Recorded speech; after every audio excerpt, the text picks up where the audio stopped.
ఇష్టమైన రాక్షసుడు పార్ట్ 21. నీలో ఈ అల్లరి చూస్తుంటే ఎంత సంతోషంగా ఉందో తెలుసా మామ. నాలో అల్లరి ఏమో కానీ ఈ స్పర్శ తగలగానే ఏదో ప్రశాంతం దొరుకుతుంది అని ఆమె గుండెల్లో మొహాన్ని అది పిప్పంటితో టాటూ మీద కొట్టాడు. అబ్బా, ఈ గిల్లడం కొరకటం మాత్రం మర్చిపోలేదు. అప్పుడు మొరటోడే ఇప్పుడు మొరటి పనులే చేస్తున్నావు అని అలకగా అంటుంది. ఇప్పుడు నువ్వు అలిగిన బుజ్జగించే మూడ్లో లేను. ఉన్న కాస్త సమయం నీ టచ్ ఫీల్ అవ్వనివ్వు అని ఆమె గుండెల్లో మొహం దాచుకుని కళ్ళు పూసుకున్నాడు. అతని జుట్టులో నుంచి ఆమెలో చెప్పలేని సంతోషం కలిగితే విష్ణుమాతో చాలా రోజుల తర్వాత తనకి ఇష్టమైన స్పర్శతో కళ్ళు మూసుకొని డీప్ స్లీప్ లోకి వెళ్ళిపోతాడు. అతను నిద్రపోయాక మెల్లిగా దూరం జరిగి అతని హ్యాండ్ కఫ్ తీసేసి చిన్న ముద్దును పెదవులు కాకి ఆమె వెళ్ళిపోతే ఈవినింగ్ కళ్ళు తెరిచిన కృష్ణకి వెలుగుతున్న లైట్స్ కనిపించి గబుక్కుమని లేచి కూర్చుని చుట్టూ చూస్తాడు. ఎవరూ కనిపించరు, ఏం వినిపించదు. నిశ్శబ్దంగా ఉన్న గది ఏసీ సరిగ్గా మాత్రం తెలుస్తుంది. తన పాకెట్ లో ఉన్న మొబైల్ వైబ్రేట్ అవ్వగానే వేసే అని అర్థం మెసేజ్ ఓపెన్ చేయగానే జాగ్రత్తగా ఇంటికి బాగాలేదు అని చూసి ఇది పెద్ద మాయల మరాఠీలా ఉంది, పాదరసంలో జారిపోతుందని విసుక్కొని అక్కడి నుండి ఎలా వచ్చాడో అలానే వెళ్ళిపోతాడు. ఇంటికి వచ్చిన రాణా అయోమయంగా సోఫాలో బాలిపోతాడు. అసలు రీమా ఇంత కేర్లెస్ గా ఎలా ఉంది? అది కూడా తను కలిసాక ఇలా జరిగింది అంటే ప్లాన్ చేసి జరిగిందా లేకపోతే ఎవరో తెలియని వాళ్ళ చేతిలో బలైందా అని ఆలోచన. లంచ్ కి రాణా కోసం వెయిట్ చేస్తున్న యశిత అతను రావడం చూసిన ఆమె వాయిస్ కళ్ళకి చూసిన రాణా ఏంటి అంటే భోజనానికి రండి అని నవ్వుతూ పిలుస్తుంది. ఇప్పుడేం వద్దు యశి, ఏమైంది, ఎందుకు డల్ గా ఉన్నారు అని రాణా చేయి పట్టుకుంటుంది. ఏం లేదు యశి, మీ కళ్ళల్లో బాధ కనిపిస్తుంది రాణా గారు. మాటలకి సూటిగా అమ్మక చూసిన రాణా రీమాకి యాక్సిడెంట్ జరిగింది అని చెప్తాడు. ఎప్పుడు పెట్టడము తక్కువ చేసి మాట్లాడము చేసినా సాటి మనిషిగా బాధగా అనిపించి ఇప్పుడు ఎలా ఉంది అని కాస్త టెన్షన్ గా అడుగుతుంది. ఐసీయూలో ఉంది, మేబీ రేపు స్పృహలోకి రావచ్చు. నన్ను ఒకసారి తీసుకెళ్ళండి ప్లీజ్. స్పృహలోకి వచ్చాక తీసుకువెళ్తాను. అలాగే మీరు అవన్నీ ఆలోచించి భోజనం అనకండి ప్లీజ్, నా కోసం కొంచెం తినండి. యశిత మాటలకి నో అన్నాక సరే పద అని డైనింగ్ టేబుల్ దగ్గర నడుస్తాడు. లంచ్ చేశాక రాణా ఆఫీస్ కి వెళ్ళిపోతే యశిత రాధిక దగ్గర కూర్చొని మాట్లాడుతూ ఆమెకి బోర్ ఫీలింగ్ లేకుండా చూసుకుంటుంది. కేర్ టేకర్ తో అంత చదువు లేకపోవడంతో ఆమెకి రాధిక వర్క్ మాత్రమే చెప్పి తన పని తాను చేసుకుంటూ బిజీ అయిపోతుంది యశిత. నైట్ రాణా ఇంటికి వచ్చేసరికి చాలా లేట్ అయింది. బయట తినేసాను, డిన్నర్ చేయలేదు. ఆమె కౌగిలిలో బంధిస్తూ సారీ లేట్ అయిపోయింది అని ఆమె పెదాలు లాగుతాడు. సారీ చెప్పేది ఏం లేదు, ఫ్రెష్ అవ్వండి, పాలు తెస్తాను, నాకు పెద్దగా ఆకలిగా లేదు. ఆకలి లేదు అంటే నమ్మను, మార్నింగ్ నుండి అక్కని చూసుకుంటూ నాకేం కావాలి అన్ని పర్ఫెక్ట్ గా చేస్తావు. సో నువ్వు టైంకి ఫుడ్ తీసుకోవడం చాలా అవసరం, అందుకే డిన్నర్ ప్లేట్ తీసుకురా, ఇవాళ నేను తినిపిస్తాను. ఆశ్చర్యంగా చూస్తూ చేస్తాను. వెళ్ళి నా కోసం అని ఆ పెదాలంగా అతని మాట అల్లరి చెప్పలేదు. వెళ్ళి రాణా చెప్పినట్టే ఫుడ్ తీసుకుంటుంది. ఫ్రెష్ అయ్యాక బాల్కనీలో సెటిల్ అయిన రాణా యశితను ఒళ్ళో కూర్చోబెట్టుకుంటాడు. ఏం చేస్తున్నారు రాణా గారు అని ఆశ్చర్యం ప్లస్ షాక్ తో అంటూనే అతనికి దూరం జరుగుతుంది. నా ఒళ్ళో కూర్చునేది నా పెళ్ళామేగా, మీరేనా ఇలా మాట్లాడుతుంది? నేనే కానీ టైం చేయకుండా రామ్మా అని యశితని ఒళ్ళు రాణా తనకి తినిపిస్తుంటే తన సంతోషం దాచలేక కన్నీళ్లుగా ఉంటుంది యశిత. ఇలా ఏడ్చిగా నా వల్ల బాధపడుతున్నావు అని ప్రీతి ఫీల్ అయ్యాక చేసి రాణా మాటలకి ఫాస్ట్ గా కళ్ళు తుడుచుకొని యుద్ధం చేస్తే కానీ ఏమీ గెలవలేదు. అలానే నీ కోపం అనే యుద్ధాన్ని నా సహనంతో ఎదుర్కొన్నాను కాబట్టి మిమ్మల్ని గెలుచుకున్నాను అని నవ్వుతుంది. డైలాగ్ బాగుంది, ఏం తెలియదు రాణా గారు అని చిరు కోపంగా చూస్తుంది యశిత. చిన్నగా నవ్వి పెట్టాను, అసలు చాలా లేట్గా మొదలు పెట్టు, టైంకి రిజల్ట్ రావాలి. రిజల్ట్స్ రావడం మనకి ఒక బాబో పెట్టడమే రిజల్ట్స్ యశి అని నవ్వుతూ ఆమెకి దిగ్గా తినిపించాక పాల గ్లాస్ అందుకొని ఆమె పెదవులు ముందు పెడతాడు. మనకి ఇప్పుడే పిల్లలు ఎందుకు రానా సార్, అదేంటి యశి, నీకు పిల్లలు ఇష్టం లేదా? నాకు పిల్లలు ఇష్టం లేక కాదు. వదిలి నార్మల్ అయ్యాక నా చేతుల మీదుగా నా శ్రీమంతం జరగాలి. మనకి పుట్టబోయే బిడ్డని మొదటిగా వదిలి ఎత్తుకోవాలి. మనకి ఇప్పుడే పిల్లలు ఎత్తుకున్నాను సార్.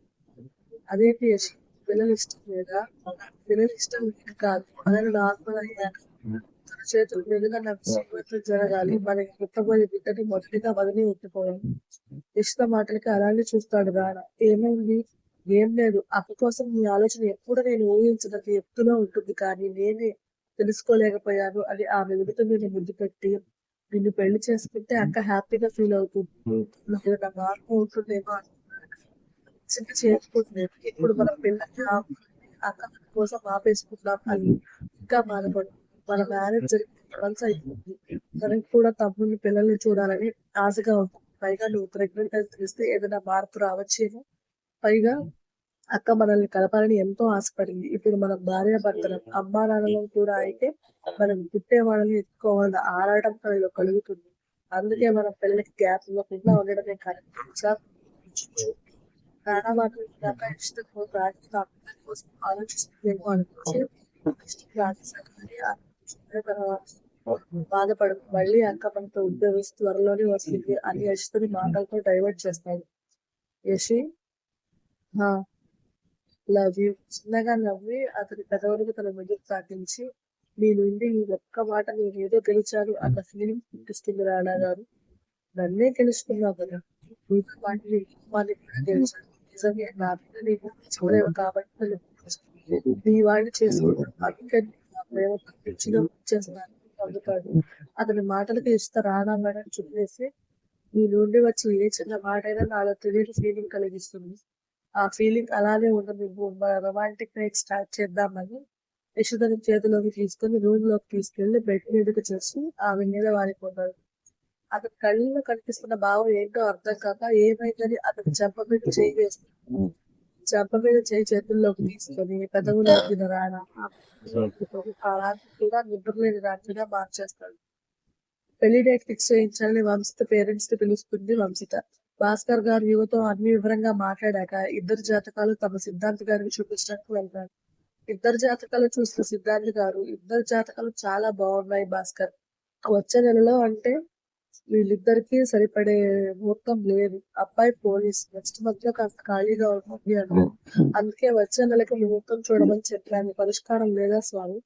సరే చూస్తానని ఇద్దరు జాతకాలు చూసాక ఒక రోజు ముహూర్తం కాస్త బాగుండడంతో అదే విషయం భాస్కర్ గారికి చెప్తారు.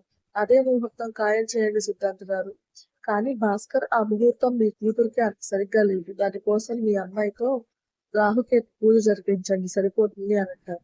అలాగే సిద్ధాంత్ గారు అని భాస్కర్ గారు ఆయన రాసిచ్చిన లగ్న పత్రిక తీసుకుని వెళ్ళిపోతుంది. వంశిత జీవితంలో జరగబోయే పెను మార్పు తన పెళ్లికి రాసిన లగ్న పత్రికతో ముడిపడింది అన్నది సిద్ధాంత్ గారికి కూడా తెలియదు నిజం. అదేంటో గెస్ట్ చేయండి. ముందు షాపింగ్ తో మొదలు పెట్టాలి అని యువ వంశీ ఫ్యామిలీ కలిసి వెడ్డింగ్ మాల్ కు వెళ్తారు. ఉన్నది ఒకగానొక కూతురు, పెళ్లి ఎంతో కొంత గ్రాండ్ గా చేయాలనేది భాస్కర్ గారి ఆరాటం. అందుకే పెళ్లి బట్టలు, నగలు మాత్రం వంశీకి యువకి చాలా కాస్ట్ పెట్టి తీసుకుంటారు. యువకి అదంతా కాస్త ఇబ్బందిగా ఉన్న వంశిత కోసం సైలెంట్ గా ఉంటాడు. అల్లుడు గారు, భాస్కర్ గారి పిలుపుకి ఏంటి అన్నట్టు చూస్తాడు. మేము ఇదంతా కాస్త అసహనంగా అనిపించవచ్చు. మాకు మిగిలింది ఒకే కూతురు. తనకి ఏం చేయాలన్నా కాస్త గొప్పగా జరిపించాలన్నది మా ఆశ. మీరు వద్దు అనకండి. మీరు ఎలాగో కట్నం వద్దు అనేశారు. అందుకే నా కూతురు పెళ్లి కాస్త గ్రాండ్ గా చేయాలని ఆశపడుతున్నాను. మీ ఫీలింగ్ అర్థమైంది అంకుల్. అందుకే నేనేం మాట్లాడలేదు. కానీ వేస్ట్ ఖర్చు మాత్రం చేయకండి. పెళ్లికి నా తరపున కూడా కొంతమంది గెస్ట్స్ వస్తారు. అయ్యో, మీ ఇష్టం బాబు. ఎంతమందిని ఇన్వైట్ చేసినా పర్లేదు. ఎవరికి ఏది తక్కువ అవ్వకుండా చూస్తాను. సరే అని వంశితకి శారీ సెలక్షన్ లో హెల్ప్ చేస్తాడు యువ. ఏంటి పోలీస్ గారు మొహం అలా పెట్టారు?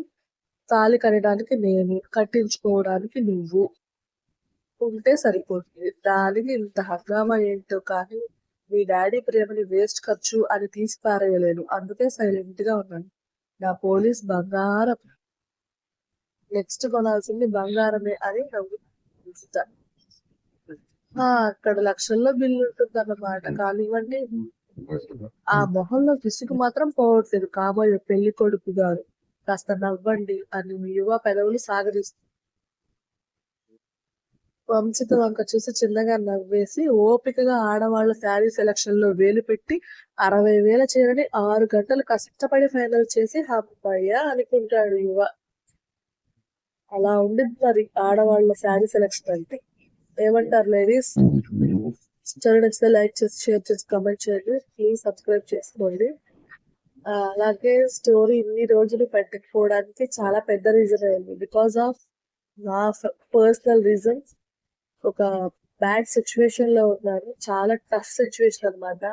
చిన్నపిల్లలు ఇద్దరు ప్లస్ ఆపరేషన్ అయిన నేను ఒక హెల్త్ పరంగా కానీ ఫినాన్షియల్ పరంగా కానీ కొంచెం పెద్ద దెబ్బ తగిలింది మాకు. సో అది తట్టుకోవడానికి కొంచెం టైం పడుతుంది. నేను ఫేస్ చేస్తున్న ఆ ప్రాబ్లం ఇప్పుడు. సో ఒక వరస్ట్ సిచ్యువేషన్ లో ఉన్నాను. చాలా వరస్ట్. ఇంకా ఇంతకన్నా దరిద్రం ఇంకోటి ఉండదురా దేవుడా అనే సిచ్యువేషన్ లో ఉన్నాం. బట్ ఏదో ఒక చిన్న హోప్ తో లైఫ్ ని లీడ్ చేయాలని డిసైడ్ అయ్యాం. అందుకని మా హస్బెండ్ నేను కొంచెం బ్యాలెన్స్ చేసుకుంటున్నాను. ఆ ప్రాసెస్ లోనే ఈ స్టోరీస్ అన్ని ఆగిపోయింది. ఆల్మోస్ట్ ఇంకా చేయకూడదు వదిలేసేద్దాం అనిపించింది నాకైతే. అలాంటి సిచ్యువేషన్ కూడా వచ్చింది. అసలు యూట్యూబ్ వద్దు ఏం వద్దు అసలు ఏమి చేయకుండా పిల్లల్ని చూసుకుంటే చాలా అనిపించింది. బట్ మొదలు పెట్టింది మధ్యలో ఆపటం అనేది ఇన్కరెక్ట్. సో కొంచెం టైం తీసుకొని కమ్బ్యాక్ ఇచ్చాను అంతే. మాక్సిమం ఇస్తాను. కొంచెం రికవర్ అవుతూ ఉన్న టైంలోనే కొంచెం కొంచెంగా ఇలా అడ్జస్ట్ అవుతూ ఇస్తూనే ఉంటాను వీడియోస్. కొంచెం అడ్జస్ట్ అవ్వండి అబ్బా. అసలు సిచ్యువేషన్ అస్సలు బాగాలేదు. హెల్త్ పరంగా కూడా మా పిల్లలు సపోర్ట్ చేయట్లేదు మాకు. అటు సైడ్ వాళ్ళ సైడ్ మాకు ఫైనాన్షియల్ గా ఒక పెద్ద ఇష్యూ వచ్చింది. ఫ్యామిలీ పరంగా చాలా పెద్ద ఇష్యూనే. అది ఏం చెప్పుకోలేను. కొంచెం మీరే అడ్జస్ట్ అవ్వండి. Thank you.